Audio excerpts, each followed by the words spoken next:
In this episode, discover why it's impossible to deny the existence of God. Assalamu alaikum, brothers, sisters, friends, and everybody else watching. Welcome to Thought Revolution.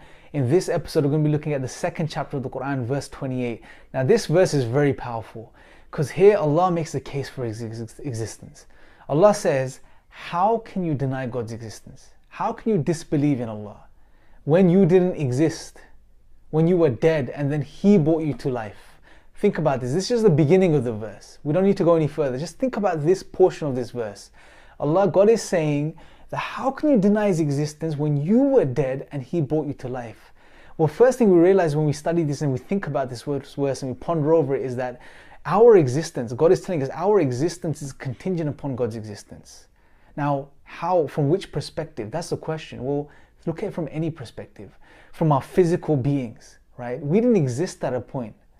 We were nothing more than a drop of despised fluid, and then we grew and we were shaped and we were formed into this being that we see today, right? Go down to the DNA, the foundational building blocks of life, how everything comes together, the information that's contained within the DNA for our lives, the building of our beings. It's phenomenal. It doesn't make sense. It's ordered. All the way up to our rational faculties, the minds that we use to understand and comprehend things, the minds that an atheist uses to try and deny God's existence. We have rational, truth-bearing faculties. We have the ability to understand the truth of reality. We have the ability to use deductive and inductive reasoning. These are ordered faculties. They're not just random. Take our consciousness. We're conscious beings. We have personalities. You, whatever your name is, whoever's watching this, you are a person. You are you. Right? But if you deny Allah, if you deny God, what are you?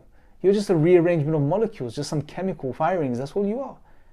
You're no different from a table or a chair, just a different rearrangement of molecules.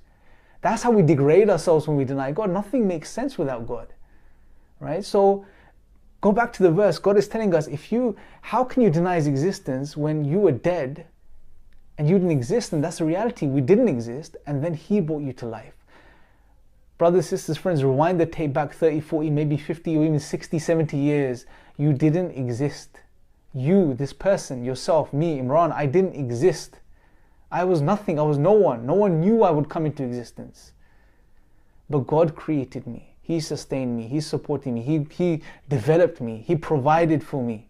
And He brought me to the point I am here today. And He did the same for you, even if you're an atheist. Even if you're someone that denies God. Now, you're the person reading this verse as an atheist and you're challenging God's existence. You have to realize, the fact that you have the ability to think and to comprehend and ponder over such a verse. What does that even mean on atheism? To ponder over something, to attain the truth of something. It means nothing on atheism. On atheism, we're just this accident from a result of these blind, random physical processes, and as human beings, we've developed through this process called natural selection acting upon random mutations, this mechanism. Right, which is concerned with survival and not truth. So where does truth come from? Where does that ability to understand and reflect come from? Where do our emotions come from?